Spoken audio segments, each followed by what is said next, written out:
Yo, what is going on, guys? Fred at eSkate Unit here. Today we are checking out the B1 BALROG S. Let's open it up. So as usual with B1, it's very well packaged. Now this board is under 21 pounds, which is absolutely amazing for a 2-in-1 board. But we'll talk about that more later. Let's check out the other items that are in the box. Here you got your owner's manual, which is good if this is your first board. Here's a 3-amp charger, which only takes 3 hours to charge from 0 to full. Here we also have multiple tools. So you have your T-tool, you have your 2.5mm Allen key and 3mm Allen key. And here we have the famous hobby wing remote. Let's put this box to the side. Let's check out the board.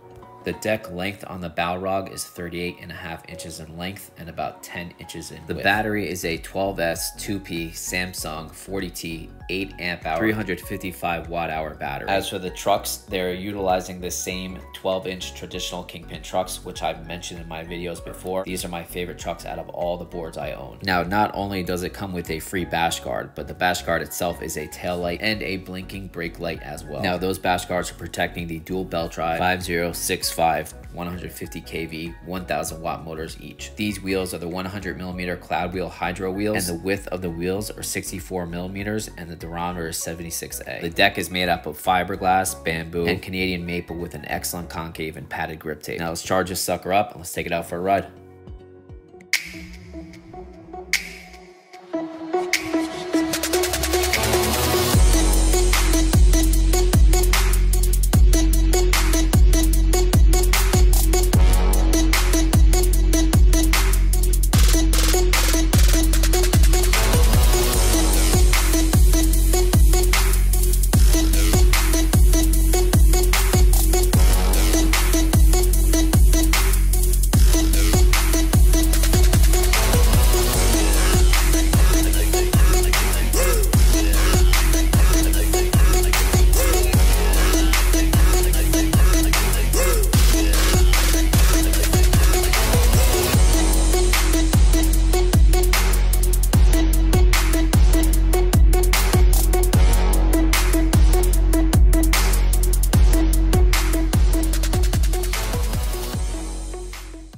So as usual, let's talk about the deck. Just like my BALROG X video, I mentioned that the deck reminds me of an onsra due to the concave, but has very similar flex to the Evolve GTR. So you put those two together, plus thick padded grip tape with this concave and this flex, it's kind of a perfect deck in my opinion.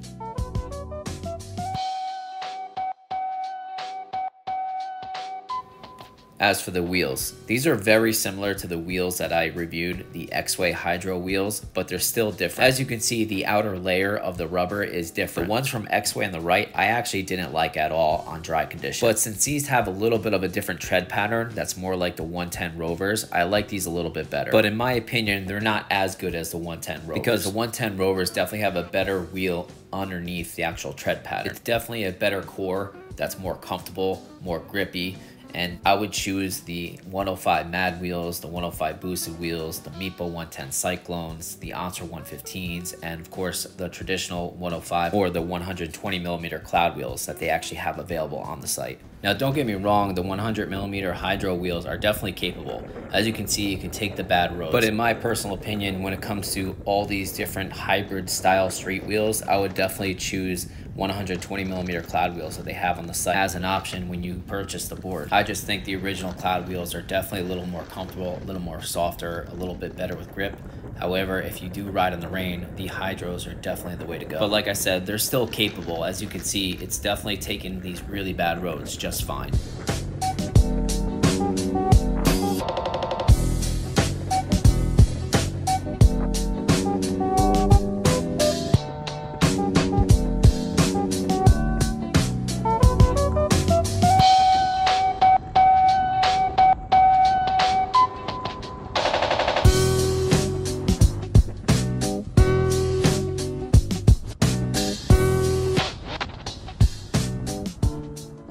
Now, when we're talking about smooth concrete and its grip, it's fine, it does the job, but like I said, all the other wheels that I mentioned prior, I would definitely choose any of those over the 100mm hydro wheels. I don't think it's as grippy and as comfortable as normal Cloud wheels, but like I said, I would choose normal Cloud wheels on the website if you're gonna purchase this board.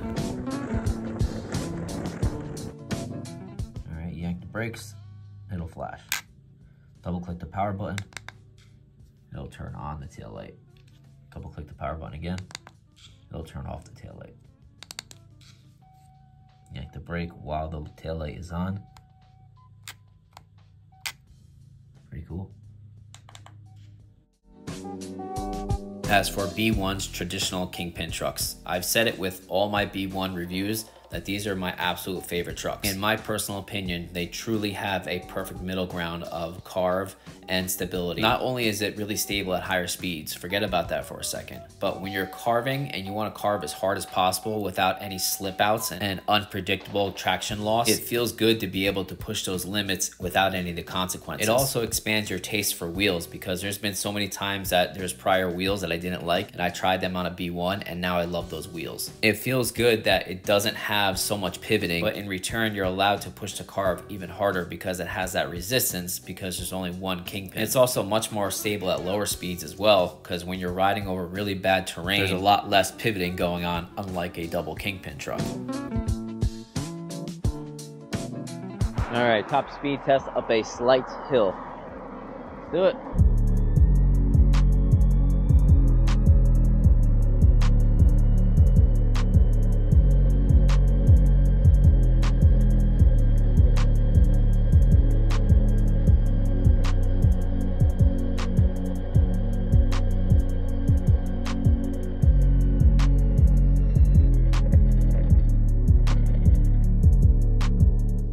See the app, 28.1 miles per hour up a slight hill. So I'm thinking if we're on a flat road, I'd probably say 29, maybe 30 miles per hour.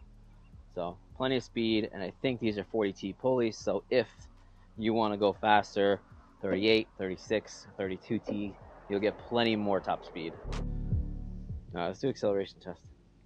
1, 2, 3, go. Good, good. Smooth, yeah, pretty powerful. Gets up to speed very well. Give it an 8 out of 10 for its price point. All right, here we go. Brake test. 1, 2, 3, brake. Wow, those are good brakes. Very good. Okay, here we go. BALROG S giant hill test. Speed mode 4. Almost full battery. Took a little bit to get here. My performance boards usually do 27 to 32 miles per hour up this, so I'm thinking like 22 miles per hour it'll do. So anything better than that I think is impressive. Let's do it.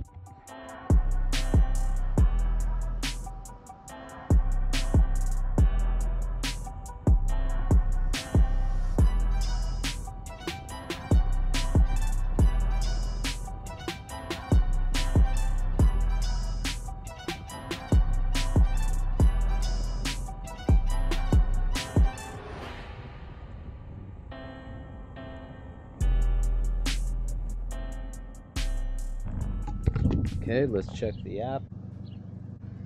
21.2, just as I thought, low 20s. Got up at no problem.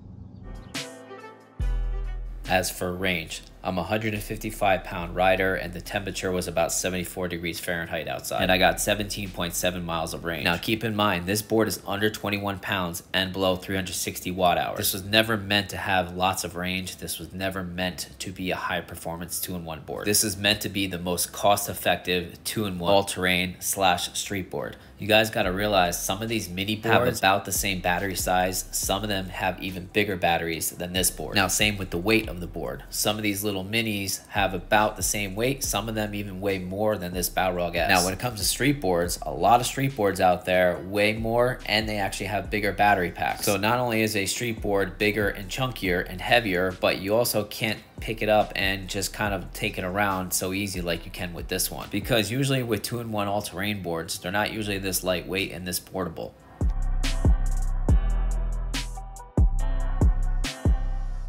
Another reason why I would choose a 2-in-1 lightweight board over a street board is that it has even weight distribution throughout the bottom belly of the board. The ESC in the battery isn't split up in two. And not only that, a street board can't handle bigger wheels without having wheel bite and definitely can't utilize pneumatics. Speaking of pneumatics, I put on a set of 6-inch Hodas because this is an option on the website, so I decided to test the board with the pneumatic setups as well.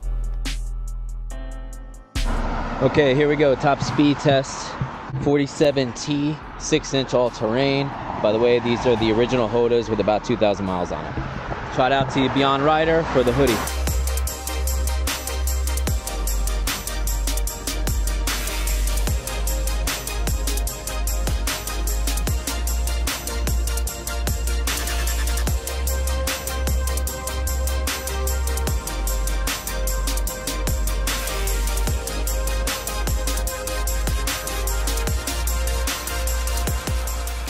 Okay, let's look at the app.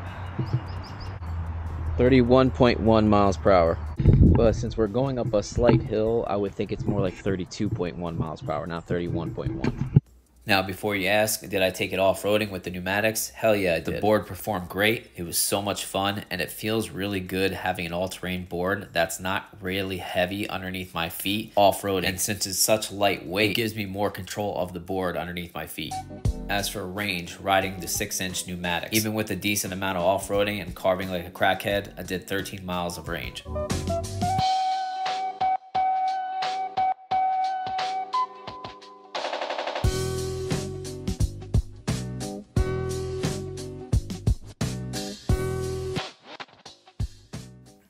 Final thoughts. Now you might be asking, Fred, why? Why get such a lightweight 2-in-1 board? And I'll tell you why. The price. $789 for this exact setup, or the same price if you want to go with the cloud wheels or the Hoda wheels. And if you want it even cheaper and you like street wheels like me, choose the 97mm street wheels, which comes a whopping $754. Like I mentioned before, there are mini boards around the same weight, if not heavier, and around the same battery capacity, or sometimes even more. There's also performance street boards that are more expensive, bigger battery capacities, and much heavier weight than this board. But with this board, you get diversity. You can finally get a 2-in-1 all-terrain board that can utilize hundreds of different wheels, dozens of different pulleys, and utilize pneumatic wheels, all under $800. And lastly, B1's customer service is very good. Thank you for watching, guys. Please comment, like, share, subscribe. Have a good one, guys.